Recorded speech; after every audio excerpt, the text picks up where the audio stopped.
All right, in this video, I'm going to construct confidence intervals for the mean response and prediction intervals for a new response. And they're very similar, so I'll show you how to construct both of those. Now, Excel, as far as I know, won't construct these for you. So we're going to use some matrix notation that we already talked about actually previously in this this playlist of videos, and I'll include the link to our discussion of confidence intervals where I was just talking about it theoretically, and now we're kind of doing a actual example. Okay, so just to recall, a confidence interval for the mean response, what does it look like? Actually, I'm going to open a new spreadsheet for this, and I'm going to call this CI and PI. Okay, so our confidence interval for a mean response is y hat naught plus or minus t alpha divided by 2 times s times the square root of x naught transpose times x transpose x inverse times x naught. Okay, and let's go through what each of these things are. So y hat naught is our expected or predicted value at a particular value of x. Okay, t alpha divided by 2. Oops, I forgot the degrees of freedom. The degrees of freedom is n minus p. Okay, so let me rewrite that. So t alpha divided by 2, n minus p degrees of freedom. We'll figure this out. Excel will give this to us. It's a critical value. S is our mean squared error. X naught is our new value of x that we're trying to figure out what the value of y is for that x. This design matrix here, these x's come from our data. So let's get to it. Let's construct this confidence. So suppose I want to know, find the 95% CI for the mean response of a 25-year-old male living in the northeast with one kid and BMI 30. I think that might have been all the variables, but let's check. So let me go back to this is what the Excel gave me. So these are my coefficients. Let's copy these guys. Copy, Control C, and paste them. I'll paste them right here. Okay. Okay, so first thing, let's construct this XO. So XO. The first is 1. Okay, so it's a vector, right? And first is 1. Then I need age. So I'm going to basically be copying these guys. So let me Control C, Control V. Let me put them here for right now. This is temporary. So first 1 for the intercept. Age is 25. BMI is 30. One kid. Ooh, I didn't say whether or not they smoke. So let's say with one kid, and BMI 30, and let's say does smoke. Okay, so if you do smoke, then yes, smoke is 1, right? If you didn't smoke, it'd be 0. He's a male, so he's not female, so that's 0. 0 for female. And he lives in the northeast, which is not southwest, so that's 0. It's not southeast, and it's not northwest, so all of these are 0.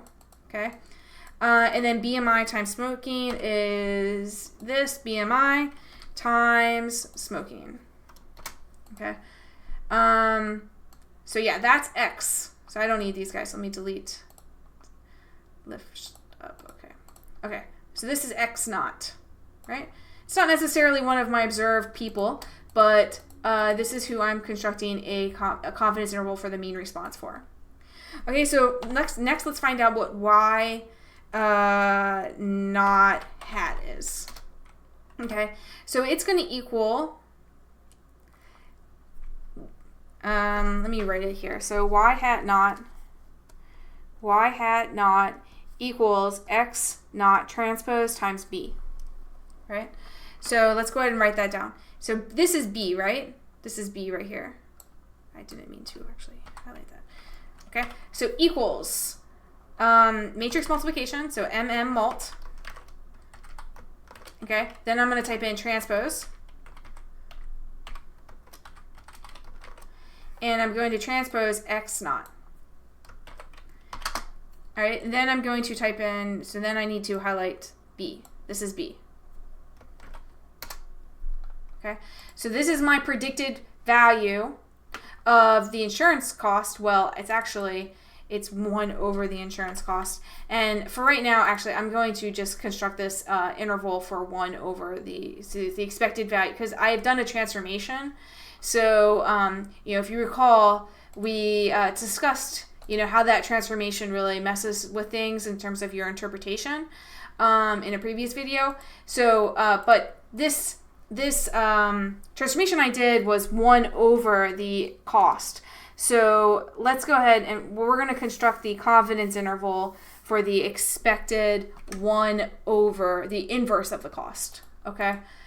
All right. So this is the inverse of the expected inverse of the response for someone who's 25-year-old male living in the Northeast, 1 kid, BMI 30, and doesn't smoke. Okay. So this is the inverse cost. Okay. So next I need to know what is T, or the T critical value. Okay, so this is going to equal T dot inverse. Okay, it's always 1 minus, and then it's this alpha divided by 2. So 95%, so alpha is 0.05 divided by 2. Okay, and then my degrees of freedom is my sample size minus the number of parameters. I think I have 1338. And then I have 10 parameters. There's 10 starting with the coefficient all the way to the interaction. So close parentheses and press enter. Let me just double check. Yeah, 1338. Okay. So that is my T critical. Okay. So next thing I need to know is this X transpose X inverse. Okay. So let's figure out what X transpose X is. I'll start with that, and then I'll figure out what X transpose X inverse is.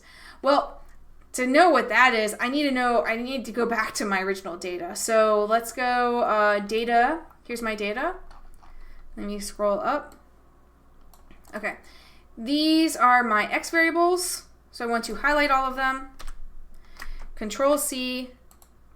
And let's put them over here. So X. I'm going to leave a space because I need, I didn't copy. Let me go back to my data. Control C.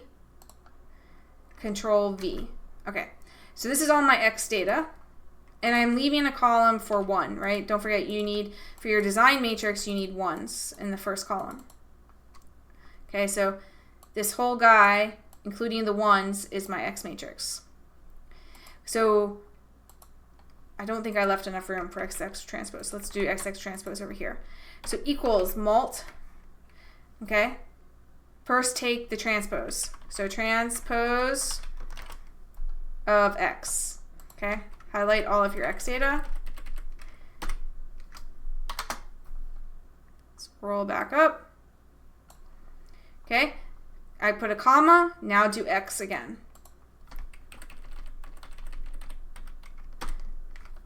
Okay, close parentheses and press enter. And I'm missing, I forgot to close. Don't forget to close your parentheses for that transpose. So you see, I'm looking up here at the formula bar. I could have also, let me scroll up. Right, I could also interact with it here. So close your parentheses for the transpose. Don't forget to do that. I do that all the time, I forget. Nice thing is Excel will warn you about it. So yeah, close your parentheses for the transpose, then have a comma. Now close it for M mult. Makes sense. Press enter. And I am having an error because I think I misspelled transpose.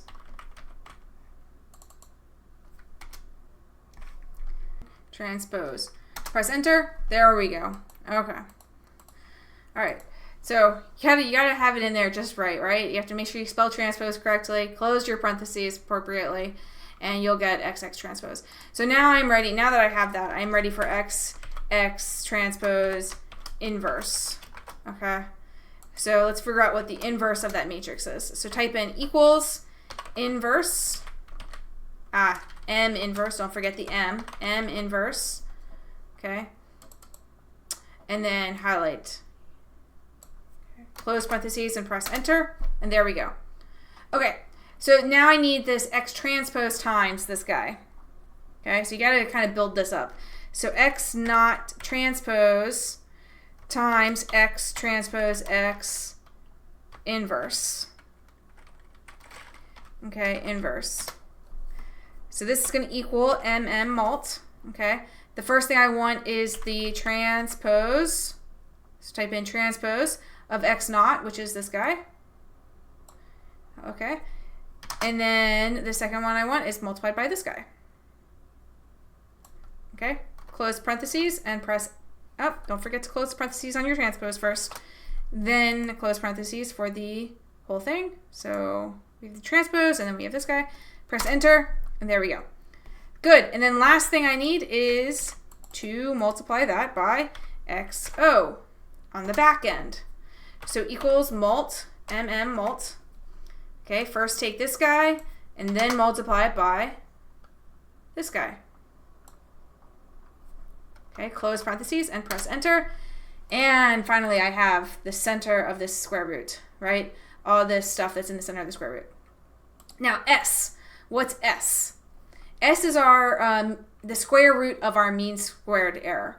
If I go to here, they give it to us right here. It's the standard error. Okay. So let me just copy this. Control C. Well, I'll take both those, and then let me just move it over here. So the error, the model will give it to us. And of course, I could have calculated it myself by finding all the residuals and then squaring them and then dividing it by n minus p, right? So you can calculate the standard error yourself, but if Excel calculates for you, why not just use it? Okay, so now I'm ready to calculate my confidence interval for the mean response. It's actually for the inverse, or for the mean inverse response, right? Because I've taken that transformation. Okay, so let's do lower CI. Okay, it's going to equal our estimate minus the standard, or minus the t value, right? T, all right, times the standard error times the square root SQRT of this guy. Okay, close parentheses and press enter. Okay, same thing now for upper CI, right? So I'm going to have my estimate plus, for upper it's going to be plus the critical value times the standard error times SQRT of all this jazz here, which is here. Okay. Close parentheses and press enter.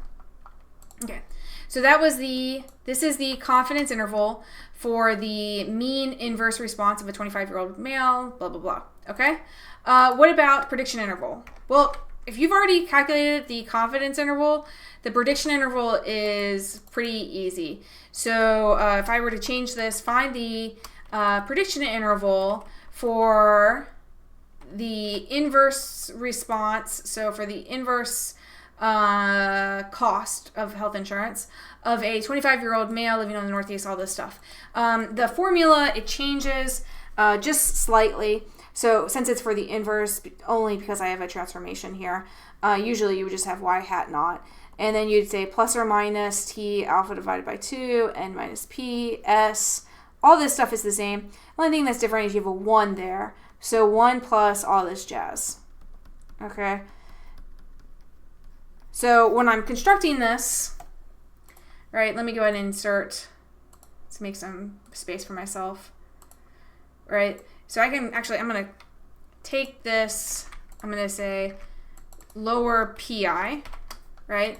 And I'm going to take what's in this formula, I'm going to copy it, I'm going to put it here, right? So I have the estimate minus the t times the standard error times the square root of this guy, right? And that's the confidence interval. So the only thing that's different for the prediction interval is I type in 1 plus there.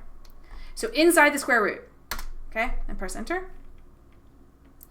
Right? And then same thing for upper CI, or upper PI.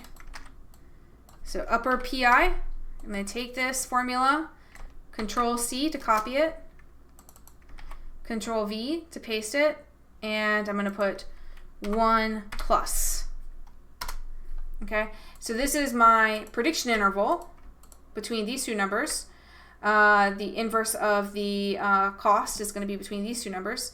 And then the inverse of the mean of the inverse cost is between these two numbers.